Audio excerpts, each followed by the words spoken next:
we're going to start with section 12.1, maybe.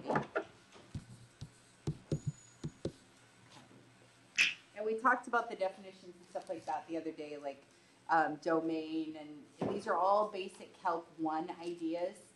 That being said, it's probably been a while since you really thought about them. So we're going to do another couple quick reviews. First one is find the domain.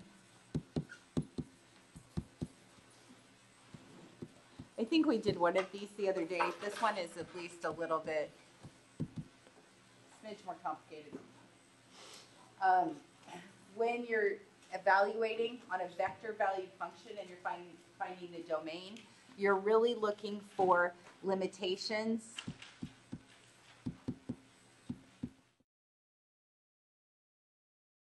for each component. Okay, so you're going to take a look at the I direction independent from the J, independent from the K. So for our first vector valued function, we're going to do the square root of 9 minus t squared for the I direction, and e to the t in the J direction, and 3 over t minus 2 in the K direction. Okay, so you're looking for a domain ultimately for the entire vector valued function, but for starters, we just take each one at a time. So for the I component, I need this radical to stay positive. So I need 9 minus t squared to be greater than or equal. Be careful if that was in a denominator, it's strictly greater than. I think we did a linear one the other day. So you get negative t squared is greater than or equal to negative 9. T squared is less than or equal to 9. When you do a square root on a quadratic style, that's when you're flanked with the positive and the negative. So t is bound in between 3 and negative 3. A direction, that's the function e to the t, which it's graph. Sometimes thinking about what the picture looks like helps a little bit. That's just saying any t in the whole wide world that I cannot pick. Now I can pick anything. Positive, negative, and 0 are your 3 categories, right? And you can pick any t and get an answer. You won't get any y. Your range is actually limited to the positive, right? But that's okay. It's just the t that we're looking at. So then on our 3 over t minus 2 for the k, I need that denominator to not be 0, right? Because I can't cause division by 0. So basically I just need t can be anything in the whole wide world except 2. Now you have to take all 3 of these categories, which this j in the middle isn't handy for the domain. I need to take these 3 things and limit them. Some people go straight into the interval notation. Some people look at a number line first. Some people do inequalities. Completely up to you. Whatever trips your trigger. I'm going to do a number line first, and then the ultimate answer is an inequality. So I need my t's to be bound in between negative 3 and 3. Okay, so it's something in the middle here. It's strictly in the middle, so those are solid dots way back in the day, square brackets for now. The infinity is bigger than that, right? And I'm trying to limit what are the issues with the domain. So even though the green J can have anything at once, I can't. So I'm still limited to this amount of space, right? And then when I go to K, T can't be equal to 2, right? So even though I can have from negative 3 to 3, I can't specifically have the number 2. And when you can't have a number, it used to be an open circle, and now it's around parentheses. So finally, writing it in interval notation, you'd go from negative 3 to 2, unioned with 2 to 3. And that's your domain. You always start with infinity and then start narrowing it down. So that one at least had a little bit of each one going through there. Then just a quick trig review, because the trig's never going to go away. It's about 50% of everything that you do. So I will post a unit circle up just in case anybody needs one, or you can just Google them. They're all over the place. But I'll post one on Rock for you just as a convenience factor.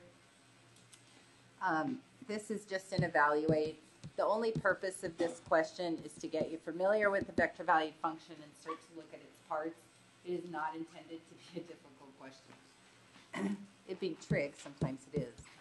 We're going to evaluate r of t equals cosine t, I, and 2 sine t, j, and we want to find r of pi over 6.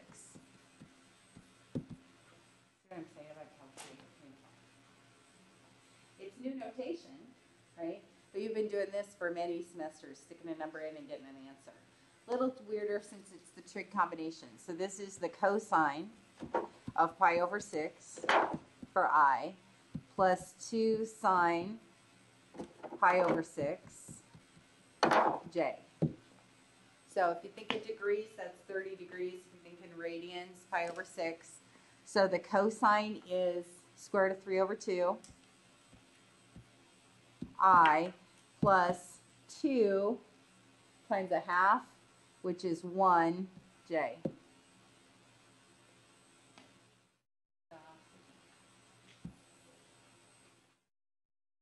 Most of the time they're going to want those in exact form, so get familiar with some of those radicals. If you're getting a calculator approximation, like square root of 3 over 2 is 0.866, and square root of 2 over 2 is 0.70 something. So that way if you see those decimals, you're like, oh, it's one of those perfects. Okay? Does everybody remember the 30, 60, 45 ratios? Do you need triangles put up really quick? Anybody? Good? Okay. I didn't see you go like this, so if I missed it. All right, so this one is you can find the norm of a vector valued function also. The same way we found the norm of a function last, or the norm of a vector, right? Because it is still a vector. It's just got polynomials with parameters in each one of those.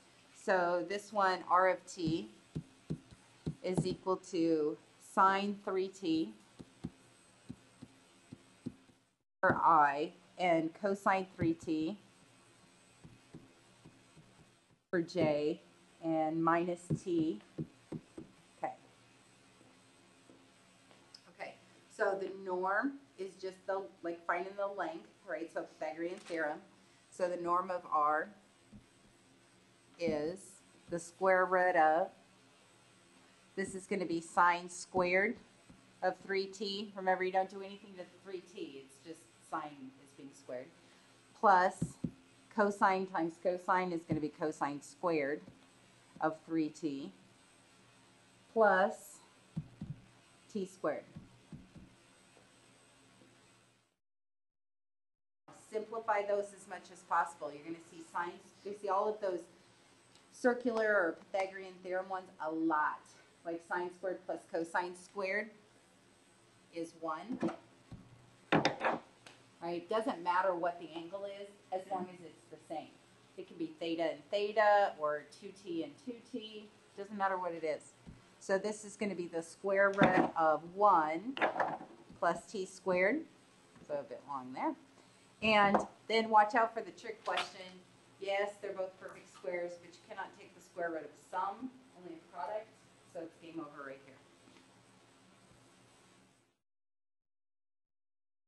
The hard stuff come along great, and then some goofy thing like 1 plus t is your output, right? And those are just because you're in a hurry and you're in a group. So watch out for that. Okay, so these are nothing new. Those are all things that you've done either chapter 1 or chapter 11 here or in earlier math classes. So relax and go through them. This one we did, granted this was at the very end of Calc 2, so this might take a little bit more than just a review, but this is a sketch the curve and show the orientation.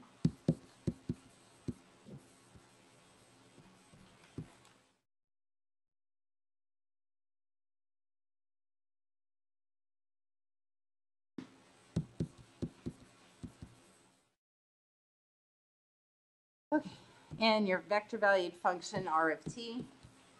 It's not always r, but we'll certainly get our money's worth out of that. And our vector is 5 minus t for the I direction.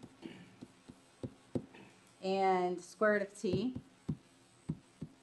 in the j direction. Okay, so just like last semester, we were trying to sketch the curve, we wanted to get rid of the parameter, right? So this I direction is like our x value, and the y is like your j direction. Right, so we're going to rewrite these polynomials and eliminate the parameter. So x is going to be equal to 5 minus t, and y is going to be equal to the square root of t. And then you just need to find a way to link those two together. It doesn't make any difference which way you go. It's usually easier to sketch if y is a function of x.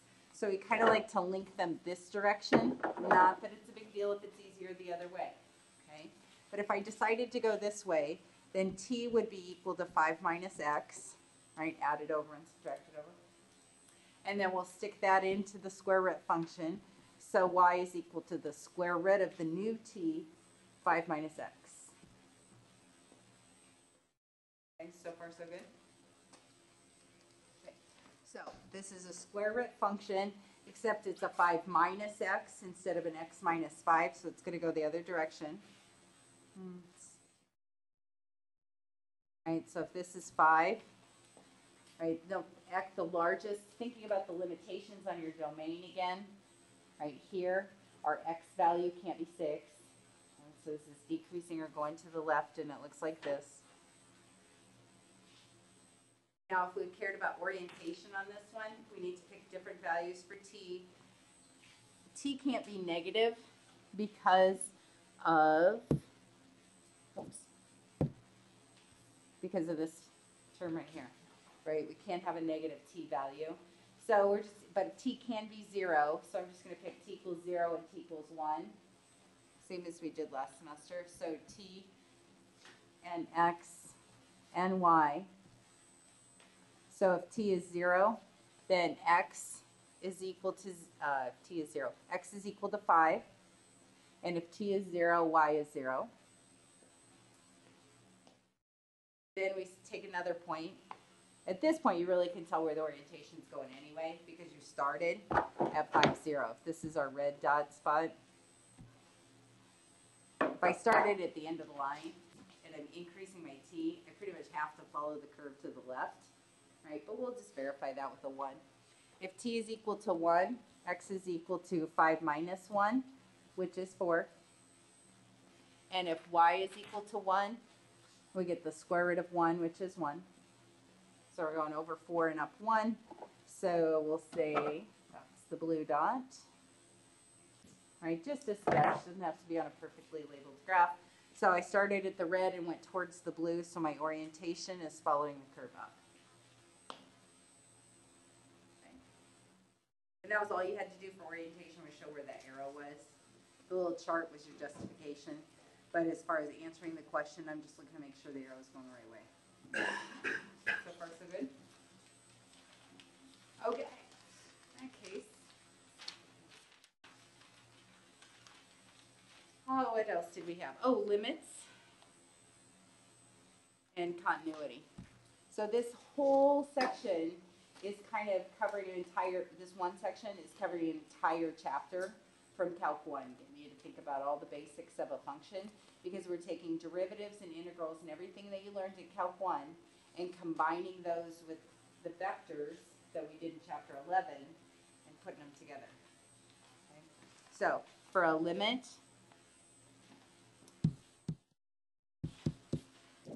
okay, the definitions in your book, and I'm going to go with that for the sake of time. But you take the basics for the limit are individual limits. Okay, so we'll worry about each direction, I and j and k. All right, so first one, you're given r of t is equal to 3 square root of t for I, and the natural log of t over t squared minus 1 for j, and e to the t for k. And we're going to find the limit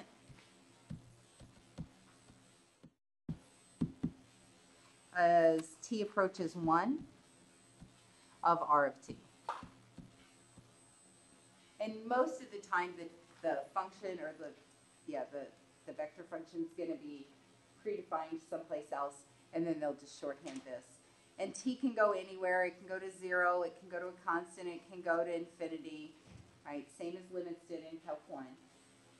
For most people, that was not their favorite subject out of Calc 1, however. So, quick review of limits. Okay, if we're going to take them individually, right, we want the limit as t approaches 1 of 3 square root of t. And if it helps you to kind of track them, you can put the I, J, K out in front and figure out who's who. Remember, with a function, if you're taking the limit, if it's continuous at that point, you can just stick the number in. Right? So this is the same thing as evaluating 3 square root of 1, which is just 3. So in the I direction, the coefficient is 3. Then for the next one, and I'll slide this up in a second, we've got the limit as t approaches 1 of the natural log of t over t squared minus 1. This is for j. Okay, so again, you could just stick the number in, but when you do that, the natural log of 1 is 0, and 1 minus 1 is 0, right? And that doesn't mean anything. It doesn't mean 0. It doesn't mean infinity. All it means is, that didn't work. Keep looking, right? So we're going to have to go back and use L'Hopital's rule, derivative over individual derivative. Okay, so I'm nodding. That's a good sign. All right. So we're going to take the limit as t approaches 1 of natural log of t is going to be 1 over t. T squared minus 1, the derivative is 2t. Okay, now be careful there as far as what you're going for, if it's 0 or a number or infinity. But in our case, we're going to 1, so we can go start all over again, just substituting in. So in the numerator, 1 over 1 is 1. In the denominator, 2 times 1 is 2. So there you go. And then finally, in the k direction, we're going to take the limit as t approaches 1 and, what is that function? E to the t. Right, and again, just it's a continuous function, so you just stub in the 1 and get e. Now you have to take those 3 values for I and j and k and put them back together as a vector. So for I, we had 3. For j, we had 1/2. And for k, we had e. 3.5. So finally, the limit as t approaches 1 of r of t is equal to 3i plus 1/2 j plus e k.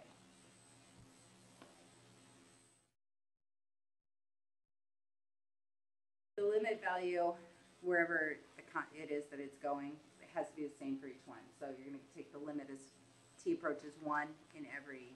It's not like I is going to go to 1 and j is going to go to 5 and k is going to go to infinity. Right? So just limit. Last one looks like e.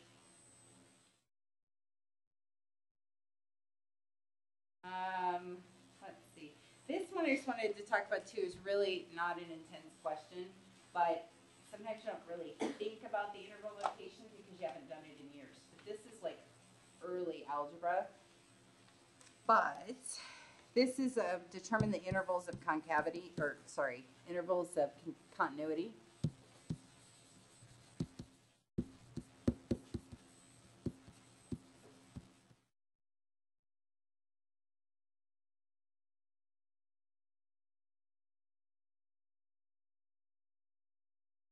Okay, and your function is square root of ti and square root of t minus 1 for j. We're just going to do a 2D one. Refresher.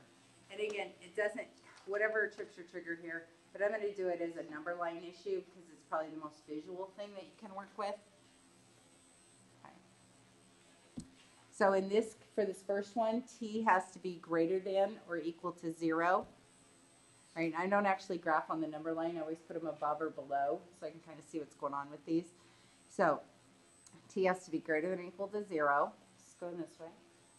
And then I also, on this one, t has to be greater than or equal to 1. So here's 1. Right? So this was for j and this one was for I. They want the intersection of that. Where is it ultimately true? So I can't go in and pick a half because the j would become imaginary. Right? So the intersection is like the color zone. We were coloring between the lines until I work in the lab a lot. So we're going to get an interval that's closed at 1, taken off to infinity. Don't forget infinity is always round. So there's the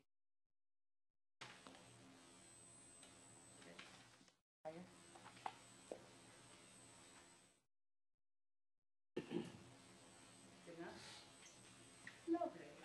Okay, these will be, I'm going to move on to 12.2. I'll split the file up later as far as PDF for 12.1 and 12.2. As far as the potential video, if this works out, that'll all be saved by date. So it'll be saved under Friday the 1st. Okay, so for section 12.2, here we go. Now we're going to get into a little bit more of the calculus side of it, and we're going to talk about derivatives and integrals.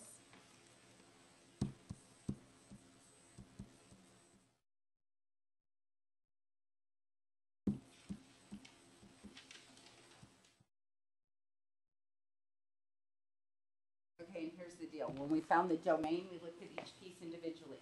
When we found the limit, we did each one individually. When you find the derivative, get this.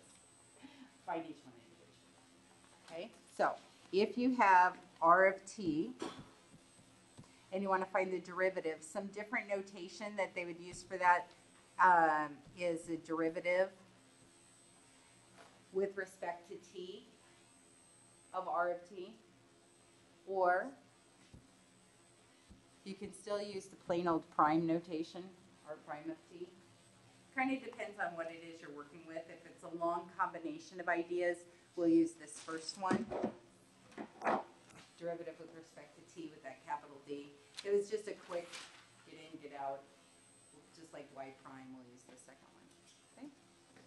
But individuals, so the way you'd get r prime of t, that would be f prime of t for I, and g prime for j, and h prime for k. Okay, higher order, same manner.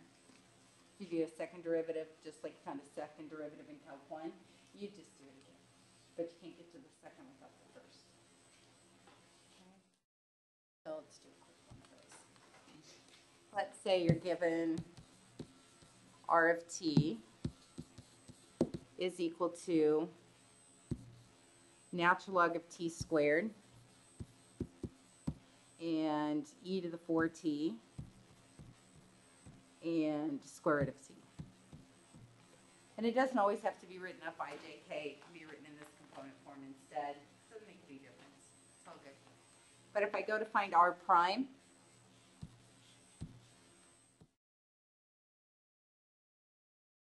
of t, it's individual, yes, e to the 4t, right there. There you go.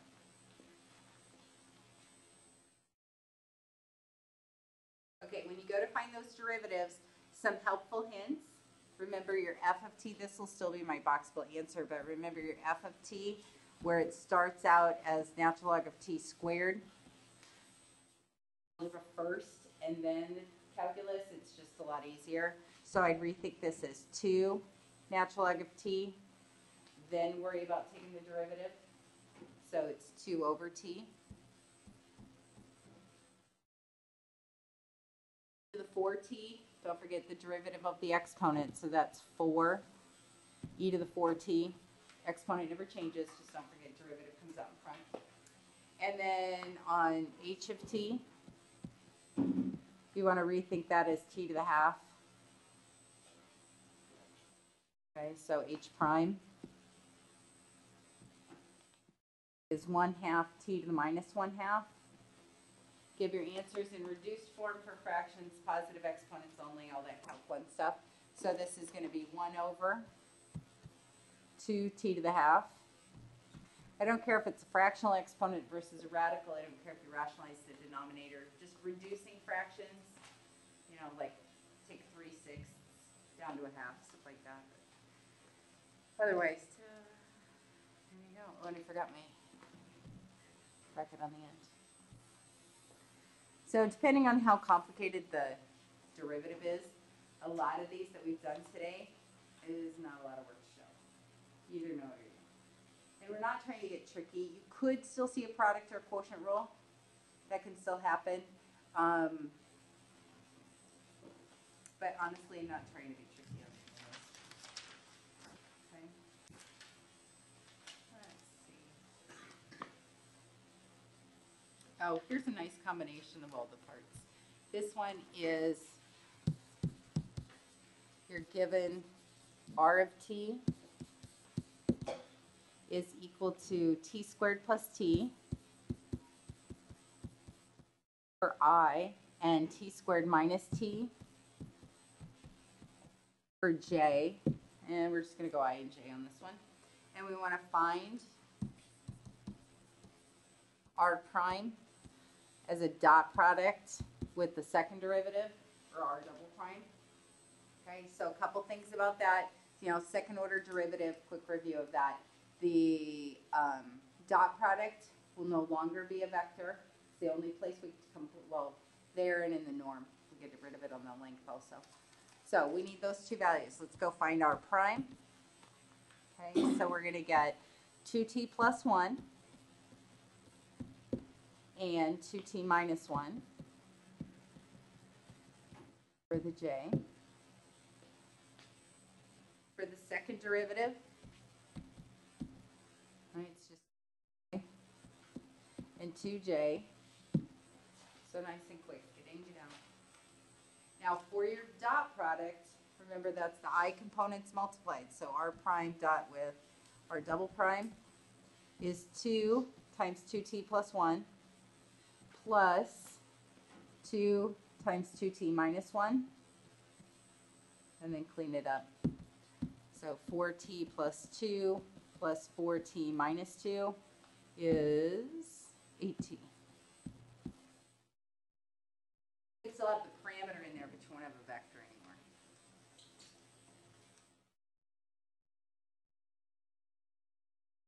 Cross products, the whole bit. Everything that you've done so far, you can continue to do. It's just that it has a t in it instead of just a number. Are so good?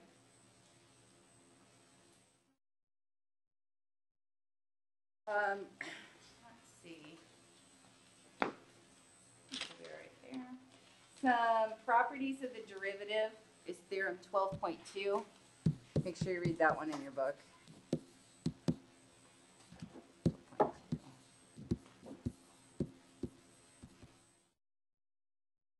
Some of the highlights out of that I want to talk about. There was, which one do we want to do?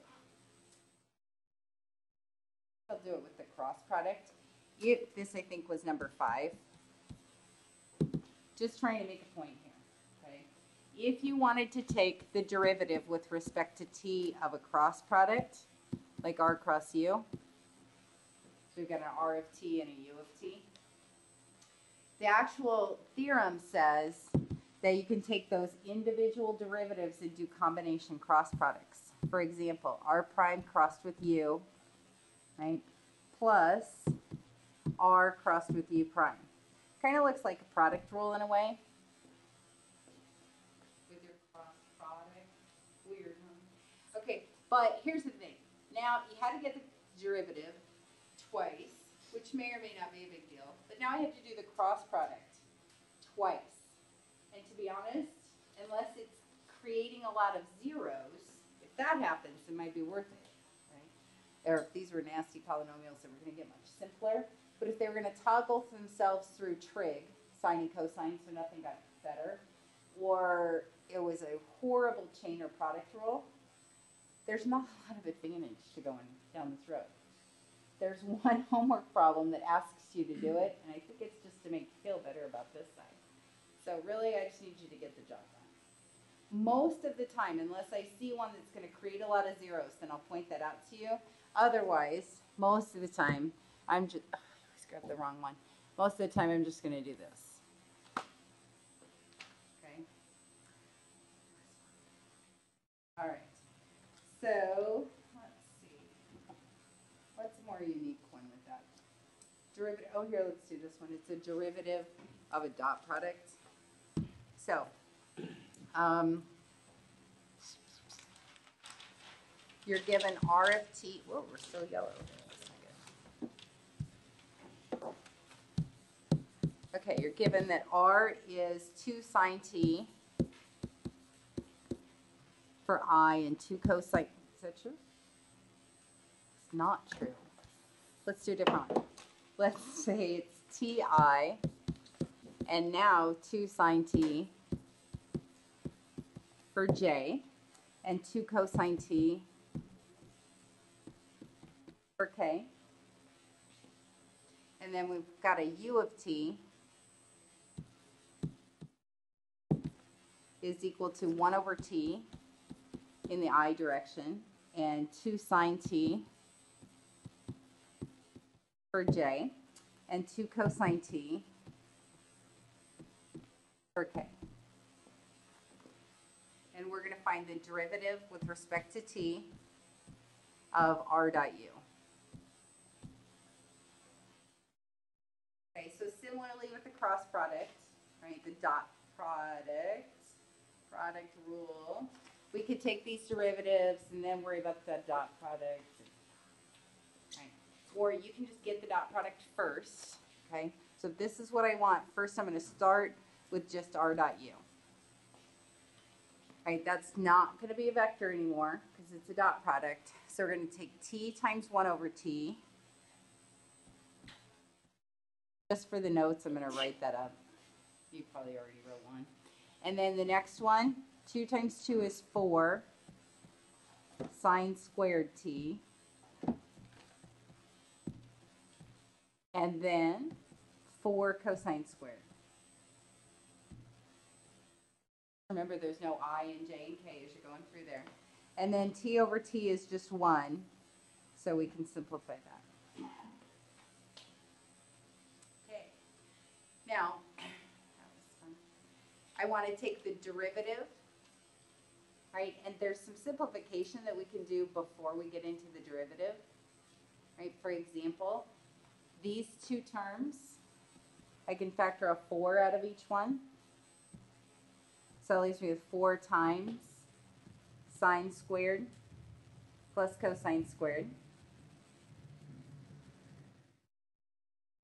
And then sine squared plus cosine squared is just 1. So that's really 4 times 1, which is 5. Now, you want the derivative with respect to t, because that was just r dot u. Now I want the derivative, and the derivative of a constant is 0. So taking the time for that cleanup is well worth it. Otherwise, if I had just taken a derivative at this point, I'd have had to do a chain rule, because I got a sine squared, and a chain rule, because I've got a cosine squared, and big mess. Okay? And it would have cleaned up to 0. Everything would have canceled, but still unnecessary. Or a longer derivative. So for the most part, your r dot u is just to do that first and then take the derivative.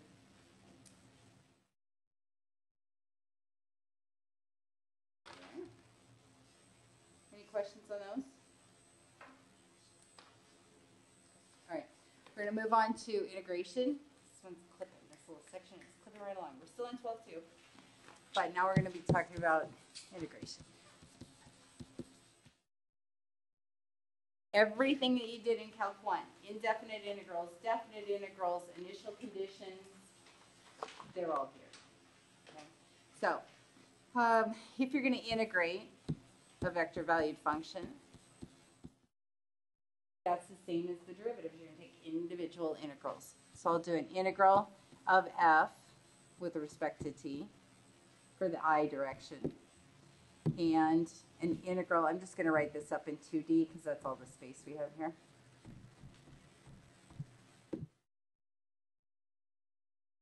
Before the vector direction. That's like a category label at the back end. You could even think of it as a bracket like this.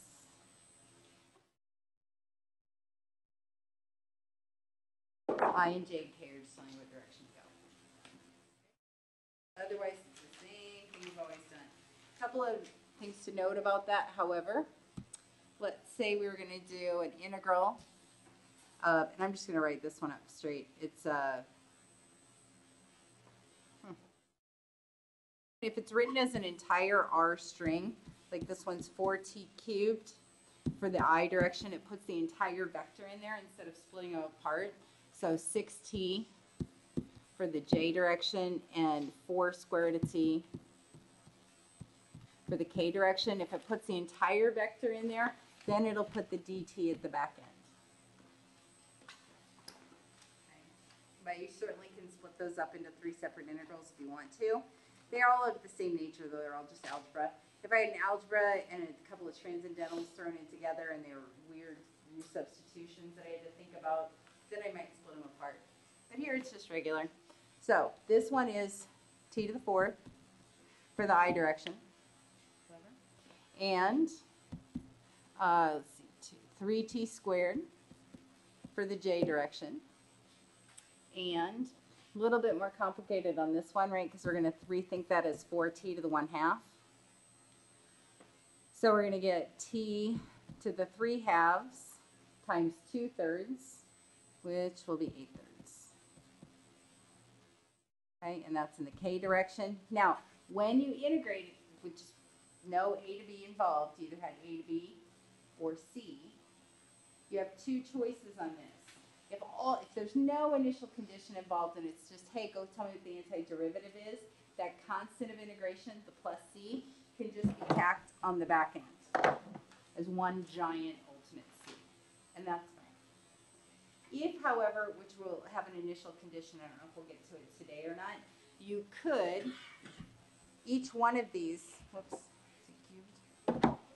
Each one of these had their own constant of integration, because they were technically 3 separate integrals, right? So this was the C1, and then we had 3t squared plus C2 for the J direction, and then 8/3 t to the 3/2 plus C3 in the K direction.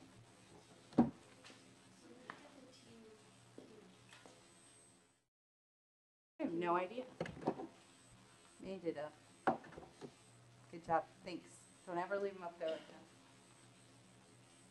Okay, and then we need parentheses around this last one also. Make sure you put parentheses around if you have multiple terms, if that's all going. Otherwise, it's a 8t squared or 8t to the 3/2 all on its own, and the only thing that went with K would have been the C3. Right? So this giant blue C that we did on the previous answer, right up here, is just taking all of the C1, C2, and C3 and pressing them all together. If you recall when we did differential equations to begin with, it was chapter 6 out of this series, we said that you could, when you're integrating both sides, you could put a plus C with the Y or a plus C with the X, and then move it. So we just did a giant plus C with the X. Same thing. That would have been your chapter 6. So far, so good? Let's do, not that. Oh, some of the things, probably the integration will be the point where you actually have to stop and think. If you recall, chapter 8, integration by parts, partial fraction decomp. That was a lot of dirty looks I just got right there. Probably rightfully so, but that was kind of funny. Okay. Oh, I'm so glad this is only getting posted to your class. Okay, natural log of t, I. Oh, this one we want to, oops, that's not it. Oh, yeah, it is. Natural log of t for I plus 1 over t, j, and k dt.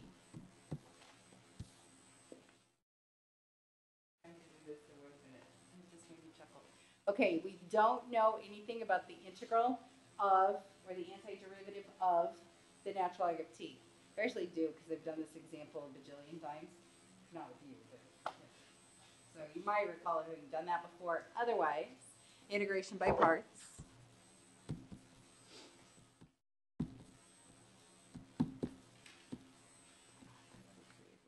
Right, and so that's where we had a u and a dv, and we found those. Whatever you pick for dv, you had to get an antiderivative of, so that can't be ln t, or we would have just done it. Right, so u is your ln t, dv is just dt. Get those antiderivatives. There's a 1 dt, so that's going to go to t. That's a b. b goes to t, and du goes to 1 over t dt. Okay, quick review. And then your integration by parts is, well, let's just go for it. We'll write this part up. It's u times v, so t ln t, minus the integral of v du. Kind of went this way with the arrows. Right? So we're going to get t times 1 over t dt. And you had to, this is just the I direction that we're playing with here. Then you had to go back and do it again. So we had t ln t minus the integral of 1, which is just t, in the I direction. Can we finish J and K real quick? Antiderivative of 1 over t is ln t. So ln t for the J direction. And don't forget the K is just a 1K. Antiderivative of a constant is t. So we get tk. And we're just going to go with white giant plus c direction.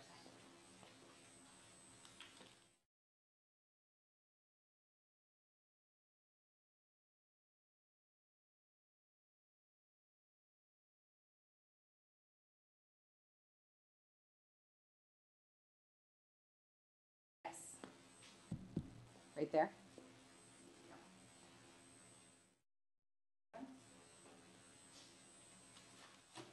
Excellent. Okay, like I said, this will not go up until probably Wednesday of next week. But then part of your extra credit for the test is going to be, did you try to open it? I don't care if you watched the whole thing or not, because you've already experienced it once. But I'll need, because hopefully I can track that. That's something else that I'm trying to test. So I just need to know that you went in and that you opened it, and that way we can see if there's any flaws depending on the computer. Were you at home? Were you at school? Those will be the kind of